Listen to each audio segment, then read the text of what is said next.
O culto de oração continua funcionando. Ontem nós tivemos o culto, semana que vem novamente, amém?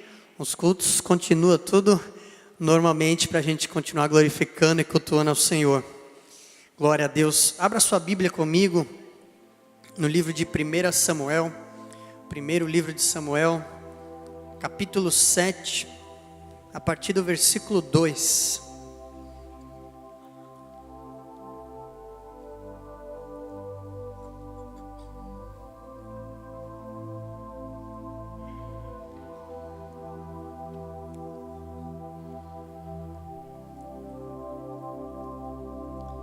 Samuel 7, versículo 2. Vamos ler a palavra do Senhor. A arca permaneceu em Kiriat Jearim muito tempo. Foram 20 anos, e todo o povo de Israel buscava o Senhor com súplicas. E Samuel disse a toda a nação de Israel: se vocês querem voltar-se para o Senhor de todo o coração, livre-se então dos deuses estrangeiros e das imagens de Astarote. Consagrem-se ao Senhor e prestem culto somente a Ele. E Ele os libertará das mãos dos filisteus. Assim, os israelitas se livraram dos Baalins e dos postes sagrados e começaram a prestar culto somente ao Senhor. E Samuel prosseguiu: reúnam todo Israel em Mispá, e eu intercederei ao Senhor a favor de vocês. Quando eles se reuniram em Mispá, tiraram água e a derramaram perante o Senhor. Naquele dia jejuaram e ali disseram: temos pecado contra o Senhor. E foi em Mispá que Samuel liderou os israelitas como juiz. Quando os filisteus souberam que os israelitas estavam reunidos em Mispá, os governantes dos filisteus saíram para atacá-los. Quando os israelitas souberam disso, ficaram com medo e disseram a Samuel: não pares de clamar por nós ao Senhor, o nosso Deus, para que nos salve das mãos dos filisteus. Então Samuel pegou um cordeiro ainda não desmamado e o ofereceu inteiro como holocausto ao Senhor. Ele clamou ao Senhor em favor de Israel e o Senhor lhe respondeu. Enquanto Samuel oferecia o holocausto, os filisteus se aproximaram para combater Israel. Naquele dia, porém, o Senhor trovejou com um fortíssimo estrondo contra os filisteus e os colocou em pânico, e foram derrotados por Israel. Os soldados de Israel saíram de Mispá e perseguiram os filisteus até um lugar abaixo de Bet-car, matando-os pelo caminho. Então Samuel pegou uma pedra e a ergueu entre Mispá e Sem, e deu-lhe o nome de Ebenezer, dizendo: até aqui o Senhor nos ajudou. Aleluia. Vamos fazer mais uma oração. Feche os seus olhos. Pai querido, muito obrigado, Senhor, pela tua palavra, por termos essa liberdade, Pai, de buscar a ti na tua palavra. Ó Senhor Jesus, por termos o Teu Espírito Santo que habita em nós, que se move entre nós e que está presente aqui em nosso meio essa noite. Clamamos a Ti, Pai, que através do Teu Espírito Santo o Senhor possa falar ao coração de cada um de nós. Venha, Senhor, tirar todo impedimento e toda distração, preparando, Pai, os nossos corações e as nossas mentes para ouvirmos a Tua voz, Senhor, nessa noite. Em nome de Jesus, Senhor, nós apresentamos a Ti, consagramos a Ti esse momento, este tempo, Pai. E eu te peço que pela Tua misericórdia, pela Tua graça, Senhor, que Tu possas me usar como instrumento em Tuas mãos, Senhor, para falar com a Tua igreja, Pai. Em nome de Jesus, que a glória, a honra, o poder, Senhor, a força, o louvor sejam dados somente a Ti. Em nome de Jesus. Amém. Glória a Deus. Vamos dar mais uma salva de palmas, porque só o Senhor é digno. Aleluia. Glória a Deus. Quem pode declarar isso? Até aqui o Senhor nos ajudou. Amém. Glória a Deus. Nós refletimos nessa época de fim de ano, em tudo que nós temos passado na nossa vida, e nós, brasileiros em geral, nós podemos refletir muito a respeito desse ano de 2016, que começou com muitas incertezas, com muitas vezes medo, pânico, a respeito do que aconteceria conosco, com a igreja do Brasil, com o Brasil, com tudo ao nosso redor. E eu tenho certeza que você, assim como eu, você pode hoje dizer: até aqui o Senhor nos ajudou. Isso nos leva a refletir e querer aprender ainda mais de Deus em tudo nas nossas vidas. E o Senhor falou comigo a respeito dessa palavra, a respeito deste acontecimento que aconteceu com o povo de Israel, com o seu povo escolhido, e que nós hoje trazemos para nós como igreja, como indivíduo e também como grupo, como igreja do Senhor Jesus, que é o povo escolhido de Deus. E podemos tirar lições a respeito do que este povo viveu nessa época, onde eles passaram anteriormente a isso. Um tempo o povo de Israel passou sem a arca, sem a presença de Deus com eles. E isso, mais do que nunca, nós todos devemos saber que a ausência da arca de Deus, ou seja, a ausência da presença de Deus, significa derrota para o seu povo. Eu e você precisamos da presença de Deus em nossas vidas o tempo todo. Nós temos hoje o Senhor Jesus que vive conosco, que nos prometeu estar conosco todos os dias. E nós temos o Espírito Santo, que é a terceira pessoa da Trindade, enviada por Jesus. Ele que é o próprio Deus, habita em nós. Nós somos templo do Espírito Santo. E nós precisamos disso. Sem Deus, só nos resta derrota, só nos resta perda. E diante de tanto desafio, diante de tantos desafios que nós temos enfrentado, e que podemos olhar adiante e já saber que virão novos desafios em nossa vida, nós precisamos a cada dia mais e mais da presença de Deus conosco, do Espírito Santo abundante em nossas vidas. E nós vemos coisas, lições que servem muito para nós, e eu tenho certeza que muitos viveram isso em 2016, e Deus nos convida, se falta ainda, se tem mais alguma coisa para nós vivermos a respeito disso, nós continuamos tendo a oportunidade de aprender, de crescer com Deus e de viver conforme a vontade dEle na nossa vida.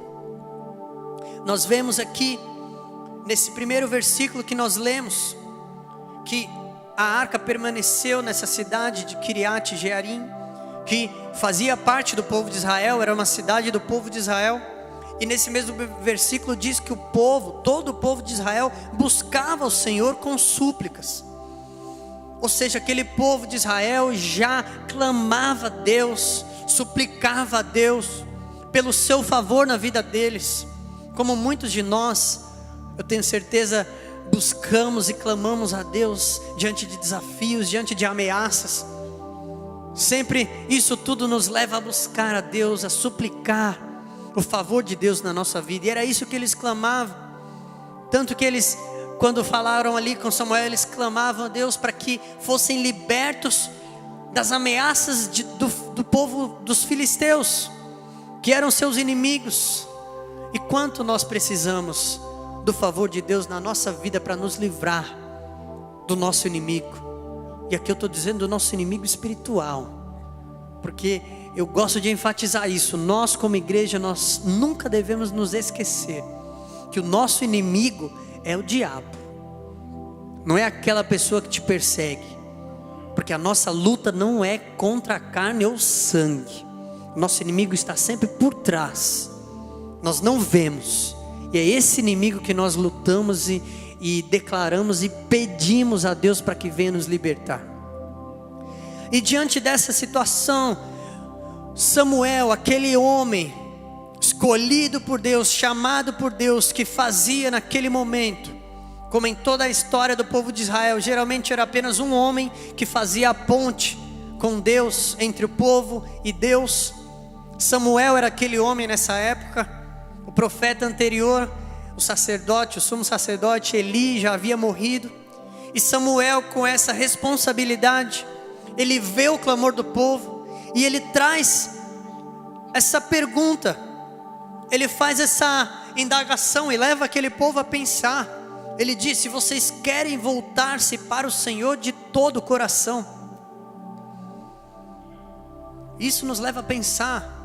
Quer dizer que o povo estava já suplicando, buscando a Deus, mas algo ali, Deus mostrou para Samuel que não estava sendo feito de todo o coração. Foi por isso que Samuel se levantou ali como profeta. Quem aqui nessa noite quer buscar o Senhor de todo o coração? Suplicar e buscar a Deus, não com engano, como talvez e às vezes nós fazemos. E pelo amor que o Senhor tem nas nossas vidas, Ele está sempre nos ensinando. E eu primeiro aqui, eu quero buscar o Senhor de todo o meu coração. E é por isso que eu quero aprender a cada dia mais com Deus. E Samuel, ele começa a nos dar essas lições, começa a ensinar o povo. E a pergunta, e até o título da mensagem de hoje é esse: como voltar-se para o Senhor de todo o coração? E o profeta Samuel começa então ensinando: se vocês querem voltar-se para o Senhor de todo o coração, primeiro, ele diz: livrem-se então dos deuses estrangeiros e das imagens de Astarote. Ou seja, aquele povo estava buscando a Deus com súplicas, mas não tinha se livrado, se libertado da idolatria, das influências dos povos ao redor. E isso, de certa forma, fazia com que a busca que eles faziam a Deus não era de todo o coração. Tinha coisa atrapalhando, tinha coisa interferindo, tinha coisa servindo de obstáculo, poluindo aquela busca, evitando que aquela busca fosse uma busca genuína e pura diante do Senhor. Aleluia. E é tempo, igreja, é tempo de cada um de nós individualmente, e é tempo da igreja do Senhor Jesus buscar ao Senhor de todo o coração, eliminando, nos livrando de qualquer tipo de deuses e de idolatria ao nosso redor. Essa palavra, em algumas versões diz livrar-se dos Baalins, como no versículo 4 diz, e de Astarotes, no plural, que simbolizam deuses e deusas, qualquer tipo de divindade. E isso mostra que não era um Deus e uma deusa, um ídolo e uma ídola, nem sei se existe isso, mas eram muitas as influências negativas na vida daquele povo. E muitas vezes acontece isso também na vida de cada um de nós, e acontece na igreja. Mas Deus está perguntando para nós essa noite: se vocês querem me buscar de todo o coração, livrem-se de todos os deuses e deusas em suas vidas. E o que pode ser um Deus na nossa vida? Primeira coisa, mais óbvia do que tudo, dinheiro. Jesus, ele foi enfático quando ele ensinou a respeito do dinheiro. Ninguém pode servir a dois senhores. Quando ele estava falando de dinheiro, ou você vai servir a um, vai agradar um e vai desagradar o outro. Não dá para dividir a sua adoração, o seu serviço, o seu amor com Deus e mais nada na sua vida. E muitas vezes o dinheiro, devido ao nosso contexto, devido à nossa realidade de um país que a economia de estudos, tudo gira em torno da economia, e muitas vezes, devido ao tempo agora que nós estamos vivendo de crise, incertezas, inflação e tudo mais, isso tem a tendência a nos levar a tornarmos idólatras ao dinheiro, pessoas que buscam ao dinheiro, fazendo com que o dinheiro tome o lugar de Deus na nossa vida.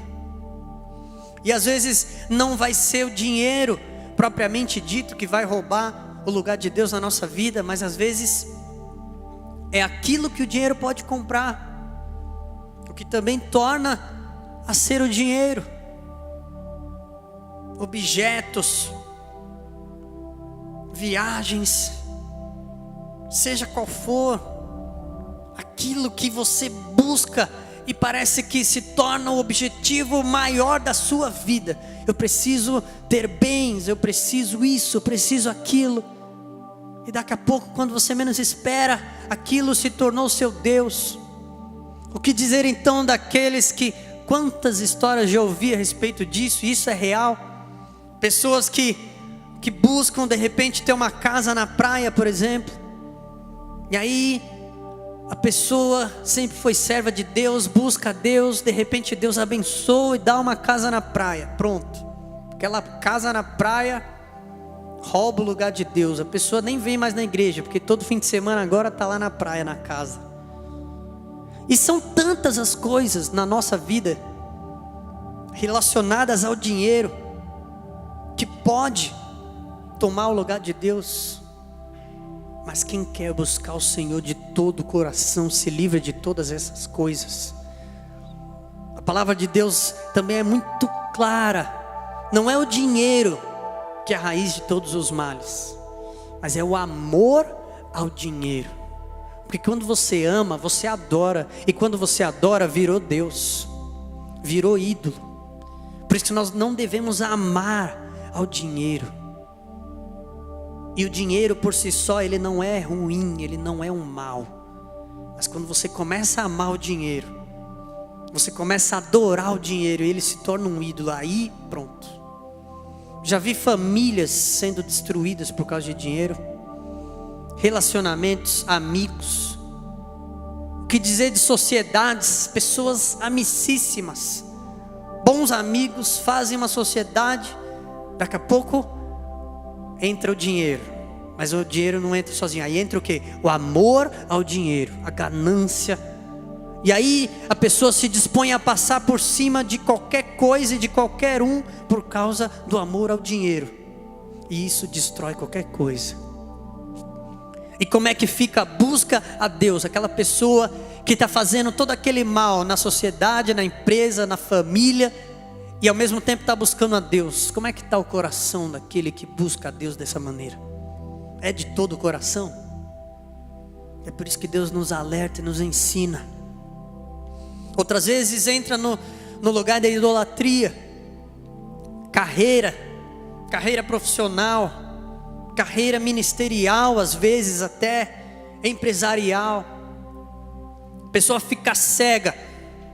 Tudo que ela mais quer na vida é esse sucesso na carreira e pronto. Esquece de tudo, esquece de Deus. A busca a Deus já não é de todo o coração. Muitas vezes a motivação para buscar a Deus é para ter benefício na carreira, sendo que Deus quer que você busque a Ele para que Ele te dê a vida eterna. Aleluia. Por que muitas vezes nós nos confundimos?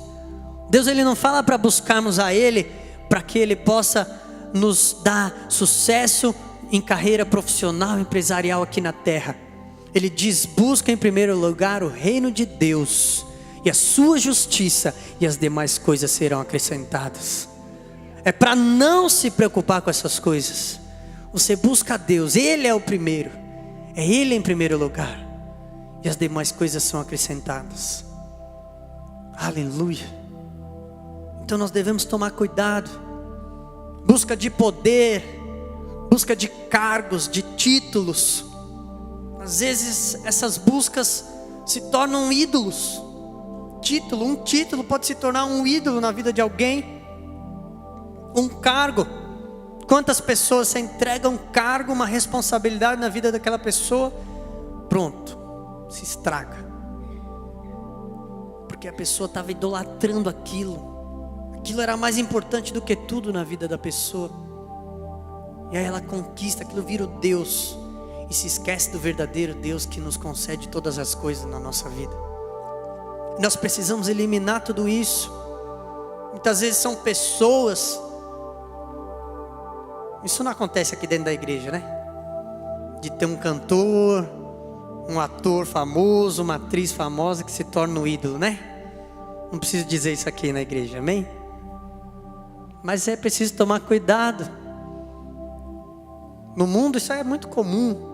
Você vai na casa da pessoa, na parede do guarda-roupa, lá na porta, tá aquele cartaz, aquele banner, e aquilo é o ídolo. Aquela pessoa se torna o ídolo. Faz tudo o que faz, vai ver as roupas são todas iguais, o corte do cabelo é tudo igual, perfume, tudo, porque a pessoa é o ídolo. E pode acontecer de pessoas, e aí nós devemos tomar cuidado de até às vezes familiares não se tornarem ídolos na nossa vida. Principalmente casalzinho jovem, né? Quando a gente vê aquele casalzinho de namorado, parece que a namorada vira o ídolo, ou o namorado vira o ídolo da menina. É tudo aquilo se resume no namorado, na namorada, no noivo. Mas Deus, Ele não está disposto a dividir a glória dEle com ninguém. E Ele não quer que o seu coração esteja dividido com Ele e com mais ninguém. A nossa busca a Deus tem que ser de todo coração. É isso que o profeta Samuel estava ensinando ao povo de Israel, e é isso que Deus está nos ensinando aqui hoje. Quem ainda quer buscar a Deus de todo o coração, levanta a sua mão. Glórias sejam dadas ao Senhor Jesus, que a primeira coisa nós já temos, é o objetivo correto da nossa vida, no nosso coração, buscar a Deus de todo o coração. E é por isso que nós devemos tomar esse cuidado. Muitas vezes nós pensamos, ídolo é só aquilo que rouba o lugar de Deus na nossa vida, aquilo que rouba o lugar de Deus. Mas muitas vezes aquilo que divide o lugar de Deus na nossa vida já se tornou um ídolo. Ah, mas eu não vivo só para isso. Tá bom, mas está sendo dividido.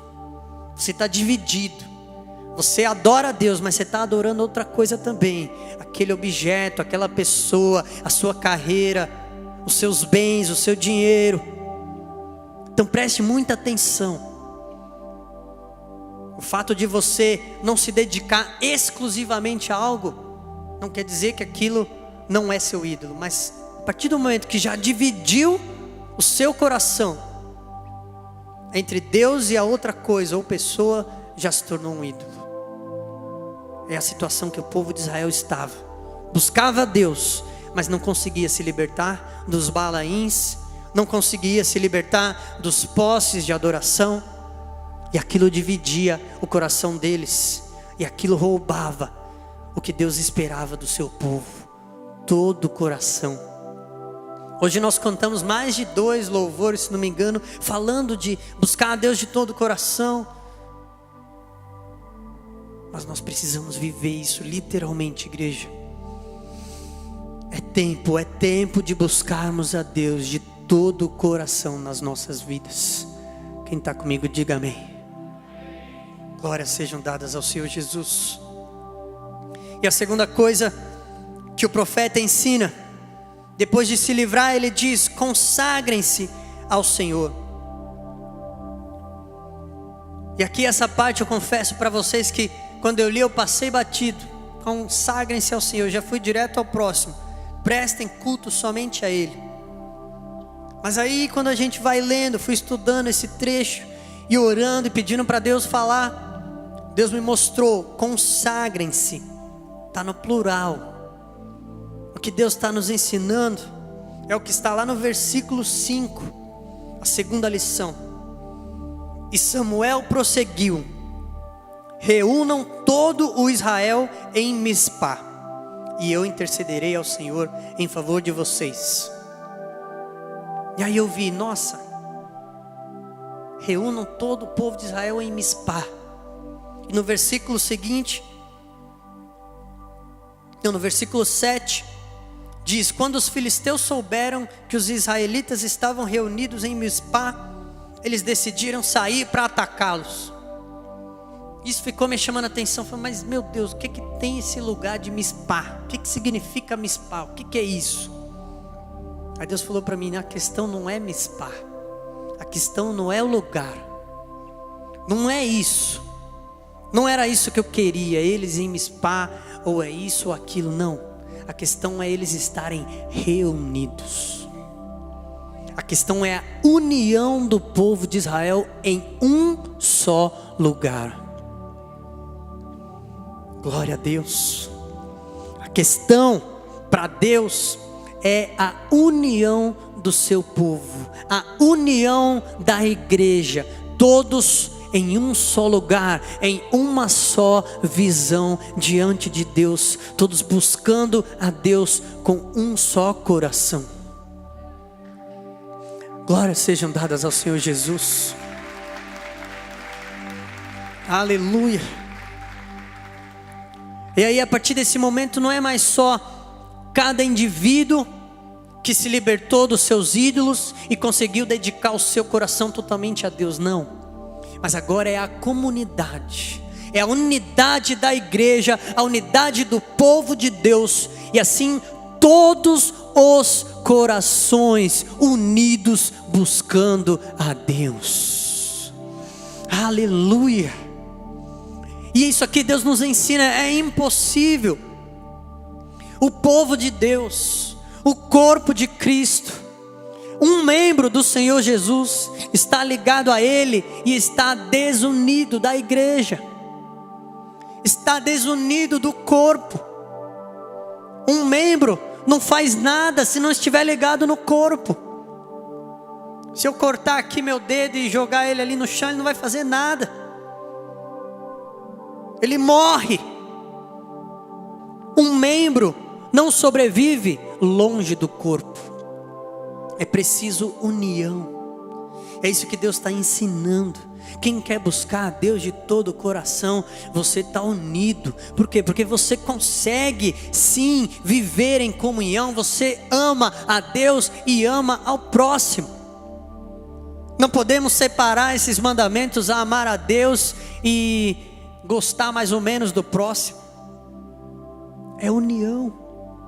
Buscar a Deus de todo o coração. Ninguém consegue buscar a Deus de todo o coração se não tiver amor ao próximo, se não tiver comunhão entre o povo de Deus. Isso significa estar unido com a igreja, sim. É importantíssimo, sim, estarmos conectados, enraizados na igreja, ligados ao corpo, para que haja vida em cada um de nós, membros do corpo de Cristo.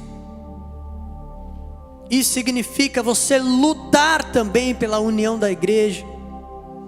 Não ser um instrumento do diabo para criar contenda e divisão dentro da igreja. Porque se você se permite fazer isso e busca a Deus, me desculpa, mas você não está buscando a Deus de todo o seu coração. Porque quem busca a Deus de todo o coração quer ver a unidade, quer ver a união do corpo de Cristo, quer ver o povo inteiro reunido buscando a Deus num só propósito, num só espírito. Aleluia. E é tempo, igreja, aleluia, é tempo de nos unirmos a cada dia mais e mais forte, amar um ao outro a cada dia mais e buscar a Deus de todo o coração, assim como Ele espera de cada um de nós. Louvado seja o nosso Senhor Jesus. Em Atos 2, aquele famoso episódio do Pentecoste, o derramado Espírito Santo, aconteceu quando? Diz lá Atos 2:1, chegando o dia de Pentecoste, estavam todos reunidos num só lugar. E assim veio o derramado Espírito Santo, um sopro, um vento impetuoso, línguas como de fogo desceram sobre cada um deles, e eles foram batizados com o Espírito Santo. Quem quer mais poder do Espírito Santo na sua vida? É necessário estarmos reunidos. É necessário estarmos reunidos num só lugar, numa só visão, buscando a Deus de todo o coração, o povo unido. E isso Deus maravilhoso, Ele já nos alerta, já nos adverte algo que acontece no mundo espiritual quando isso acontece. E aqui já vai servir de alerta para mim e para você. O que acontece quando o inimigo nos vê unido? Isso aqui já chama a atenção do inimigo. Ele já se alerta quando ele vê o povo de Deus unido e reunido num só propósito, numa só visão. Que é o que nós lemos no versículo 7. Quando os filisteus souberam que os israelitas estavam reunidos em Mispá, os governantes dos filisteus saíram para atacá-los. Ai, pastor, misericórdia, o inimigo vai atacar. Está com medo de quê? Maior é o que está em nós do que o que está no mundo. Vai vir ataque, pastor? Vai vir. Eu vou mentir para você para quê? O inimigo vai gostar de ver a igreja reunida? Não. Ele vai ficar com medo de nós. Ele tem medo da nossa união. Ele conhece a força da união do povo de Deus. Ele sabe que as portas do inferno não prevalecerão contra a igreja do Senhor Jesus reunida. E o inimigo se levanta, sim, para atacar, sim, porque ele tem medo. Imagina só, como na história que nós estamos lendo, os filisteus, eles adoravam todos esses deuses que o povo de Israel também estava adorando naquela época. Aí de repente a arca chega para o povo de Israel. Passa um tempo, o povo de Israel resolve destruir todos os ídolos, que para eles era como se estivessem destruindo os deuses deles. Aí, como se isso não bastasse, de repente o povo de Deus se reúne todos num só lugar. Pronto, vai vir ataque. Essa é a leitura que o inimigo teve naquele tempo. Os filisteus, quando viram todo esse mover entre o povo de Israel, eles imaginaram: pronto, agora nós seremos destruídos. E o que eles quiseram? Se reunir antes, atacar antes que o povo de Israel atacasse a eles. E é isso que o inimigo vai fazer na minha vida e na tua vida. Mas glórias sejam dadas ao Senhor Jesus, porque Ele está conosco todos os dias. Porque maior é o que está em nós do que o que está no mundo. Porque a palavra de Deus promete: agindo Deus, quem impedirá? Aleluia, aplauda ao Senhor. Aplauda ao Senhor Jesus e glorifique a Deus, porque Ele está nos preparando, igreja. Deus está nos unindo, está nos alertando para cada dia mais limparmos os nossos corações, afastarmos de nós todo o mal, toda idolatria, tudo aquilo que rouba a nossa atenção de Deus, que quer dividir o nosso coração, a nossa adoração a Deus. E quando nós estamos unidos, o inimigo vai se levantar, mas ele vai se levantar para ser derrotado. É isso que diz o Senhor para a sua vida. E isso serve de nós como consolo, serve para nós como um alerta, mas também para que já tenhamos paz em nossos corações. Porque Deus está nos preparando não para sermos derrotados, Deus está nos preparando para vencermos o inimigo nas nossas vidas. Glórias sejam dadas ao Senhor Jesus. E aí, quando o povo estava então já livre da idolatria, e todos unidos, consagrados, no plural, um só povo reunido em um só lugar, aí vem a terceira instrução: agora prestem culto somente a Ele. Veja a importância. Quer dizer que o povo de Israel estava sim prestando culto a Deus e aos ídolos. Será que nós ainda estamos prestando culto a Deus e a ídolos na nossa vida? E o ensinamento é: prestem culto somente a Ele. preste culto na sua vida somente a Ele. Quando Jesus estava 40 dias no deserto, o diabo chegou para ele e falou: se você se prostrar diante de mim e me adorar.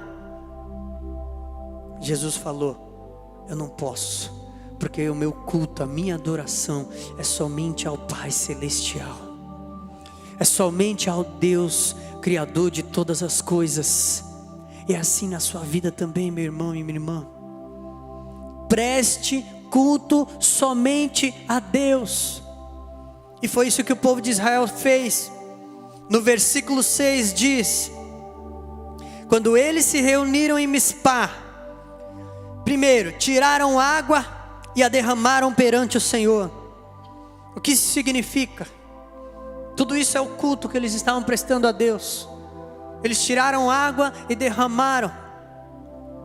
Isso significa o sacrifício, a adoração. Estudiosos dizem que isso simbolizava esse sacrifício e simbolizava derramar o coração diante de Deus. Porque esse povo que passou anos e anos no deserto, 40 anos no deserto, onde é raro você ter água, e quando você derrama água, aquilo que tem tanto valor para a sua vida ali no deserto, aquilo que representa a própria vida, porque sem água nós não vivemos, você está derramando a vida, o coração diante de Deus. E foi isso que eles fizeram: sacrifício, adoração a Deus. Todos reunidos. E o culto deles continua. Naquele dia jejuaram. Jejum, mais uma vez um outro tipo de sacrifício, mas é um jejum de você se consagrar totalmente ao Senhor, declarar que Ele é o Senhor da tua vida, onde nós fortalecemos o espírito e enfraquecemos a carne na nossa vida. Jejum. Vamos jejuar em 2017? Quem está comigo aí? Glória a Deus. Vamos continuar prestando culto somente a Deus. E em terceiro lugar, no culto deles, diz o versículo 6: e ali disseram: temos pecado contra o Senhor. E essa frase significa o quê? A oração deles, uma oração de confissão de pecado e de arrependimento. Eles reconheceram que eles estavam pecando contra o Senhor. Como? Prestando culto para outros em vez de prestar só para Deus, adorando deuses ao invés de adorar somente a Deus. E durante esse culto é necessário nós reconhecermos, confessarmos os nossos pecados e nos arrependermos dos nossos pecados diante de Deus. Arrependimento é necessário. E a palavra de Deus nos ensina 3 coisas a respeito de arrependimento. Primeiro, ele é gerado, uma das coisas que pode gerar o arrependimento na nossa vida, a bondade de Deus. Romanos 2:4. Ou será que você despreza as riquezas da sua bondade, tolerância e paciência, não reconhecendo que a bondade de Deus o leva ao arrependimento? Quantos podem dizer que esse ano a bondade de Deus foi suficiente para você reconhecer, aleluia, que você precisa mais de Deus? Isso é arrependimento no nosso coração. Apesar de falhos, apesar de não merecermos tanta bondade do Senhor, nós reconhecemos: Deus, nós somos falhos, nós temos pecados, nós temos pecado contra Ti, e nós nos arrependemos. Então muitas vezes quando Deus mostra a bondade dEle na sua vida, é para gerar esse arrependimento, não algo ruim na tua vida, mas algo bom, para gerar transformação na nossa vida. Outra coisa que pode gerar arrependimento é tristeza. Veja o que diz a segunda carta de Paulo aos Coríntios, capítulo 7, versículo 8 e 9. Paulo se refere à primeira carta, ele diz: mesmo que a minha carta lhes tenha causado tristeza, não me arrependo. É verdade que a princípio me arrependi, pois percebi que a minha carta os entristeceu, ainda que por pouco tempo. Agora, porém, me alegro, não porque vocês foram entristecidos, mas porque a tristeza os levou ao arrependimento. Pois vocês se entristecem como Deus desejava, e de forma alguma foram prejudicados por nossa causa. A tristeza, segundo Deus, produz um arrependimento que leva à salvação e não remorso. Mas a tristeza, segundo o mundo, produz morte. Então veja que muitas vezes Deus permite coisas acontecerem na nossa vida, uma repreensão, talvez até a palavra de hoje, o que você está ouvindo agora aqui, Deus falar com você, a princípio está te trazendo uma tristeza, mas que seja essa tristeza segundo Deus, uma tristeza não para te levar a remorso, mas uma tristeza para levar a arrependimento que traz salvação. Arrependimento que quer dizer uma mudança de vida, mudança de pensamento, mudança de atitude. Esse é o verdadeiro arrependimento diante de Deus, que tem que fazer parte do nosso culto a Deus, assim como fez no povo de Israel. E a palavra de Deus nos diz, a última coisa que ela nos ensina a respeito do arrependimento, é que é necessário arrependimento para perdão dos pecados. Atos 2:38 diz, depois que aconteceu o Pentecostes, Pedro começou a pregar para aquele povo, que estava vendo todo aquele reboliço, aquele avivamento acontecendo. Ele disse, arrependam-se e cada um de vocês seja batizado em nome de Jesus Cristo, para perdão dos seus pecados, e receberão o dom do Espírito Santo. É necessário arrependimento para perdão dos pecados. E é por isso que hoje e todos os dias da nossa vida nós precisamos fazer essas três coisas para cultuar a Deus perfeitamente. Todo dia devemos orar como o salmista, sonda-me, Senhor, e vê se há em mim algum caminho mau, sonda o meu coração, vê se tem algo na minha vida tentando roubar a minha atenção a Ti, vê se tem algo no meu coração tentando dividi-lo entre Ti e essa outra coisa, vê se tem algo roubando o meu tempo precioso de Te adorar, e eu estou adorando outra coisa ou outra pessoa. E em todo momento, nós reconhecemos isso e nos arrependemos, confessamos diante de Deus. Quando Ele fala conosco, Ele mostra, está aqui uma idolatria, está aqui um ídolo no teu coração, na tua vida.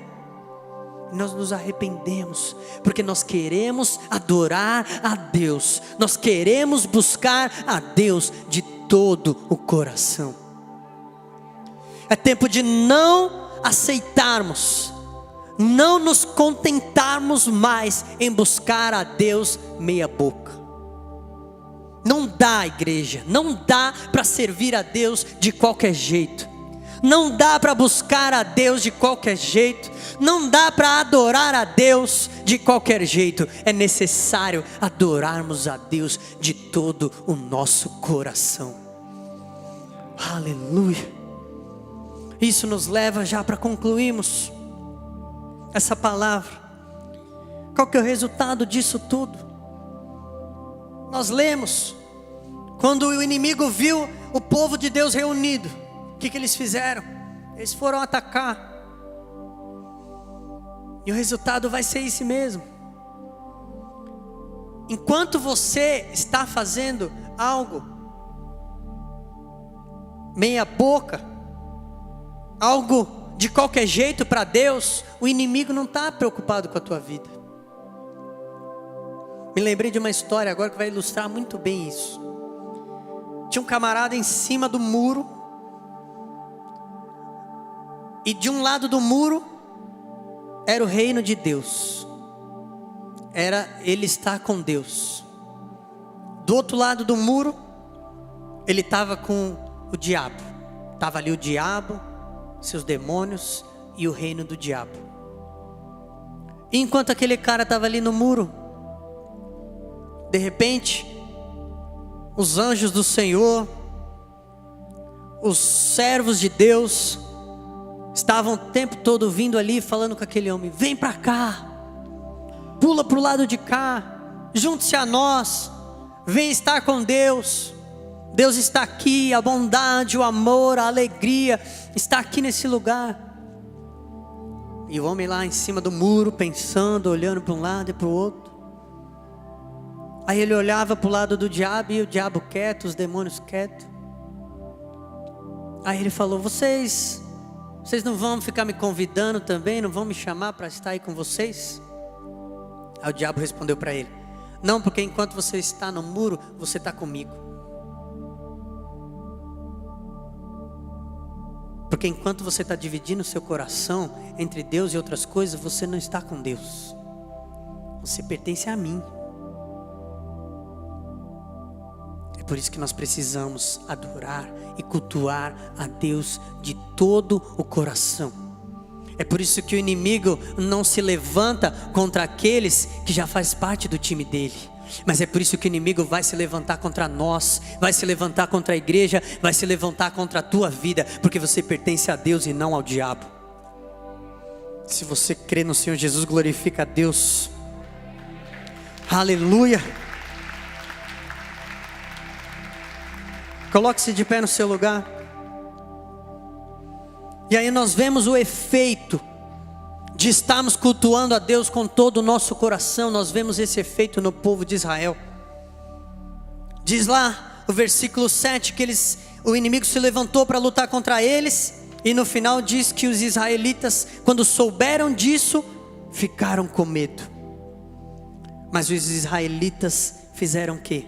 Disseram a Samuel: não pares de clamar por nós ao Senhor, o nosso Deus, para que nos salve das mãos dos filisteus.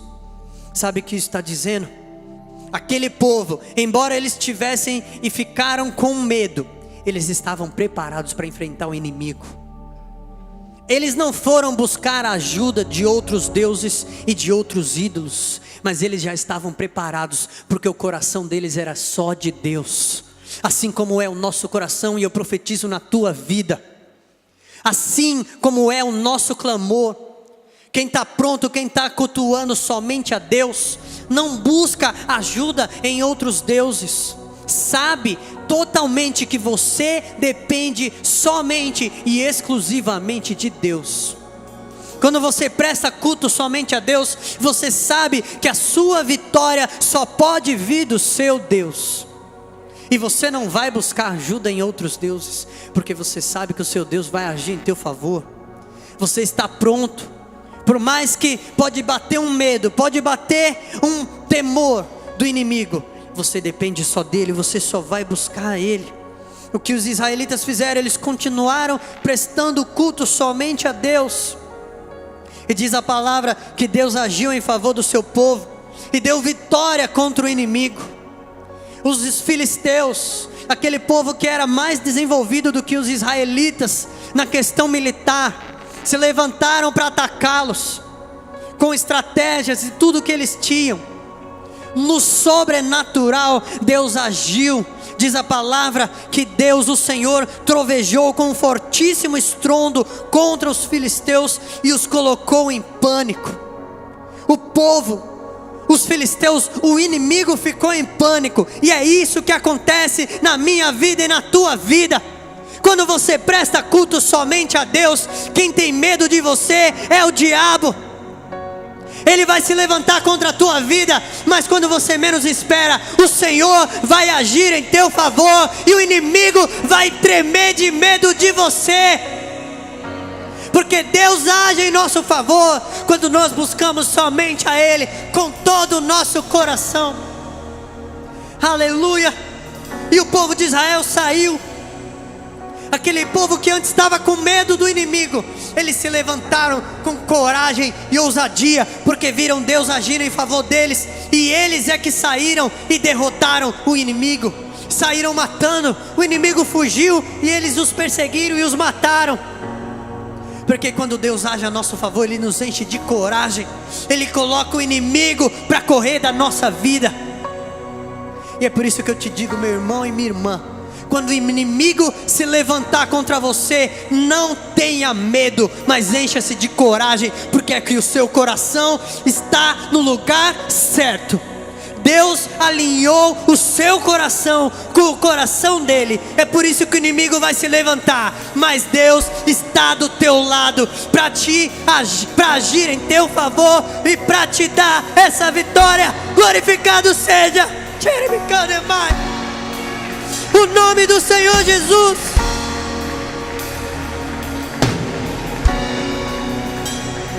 É por isso que hoje nós podemos fazer o que Samuel fez. Ele ergueu essa pedra, ele ergueu um memorial para o Senhor. E eu convido você hoje a erguer um memorial ao Senhor, em agradecimento, reconhecendo que o Senhor tem agido a nosso favor. Aleluia. E o que Deus fala para nós é que quem está com Deus já está pronto. Se você está com Deus, você está pronto para enfrentar o inimigo. E mais uma vez eu declaro, como eu já falei várias vezes, com Deus só perde quem desiste. Se você está com Deus, não desista, porque a vitória é tua. Oh, glórias sejam dadas ao Senhor Jesus. E nós podemos hoje, com alegria e gratidão no nosso coração, declarar: até aqui o Senhor nos ajudou. Quem pode repetir isso com alegria no teu coração? Repita: até aqui o Senhor nos ajudou. Até aqui o Senhor nos ajudou. Mais forte.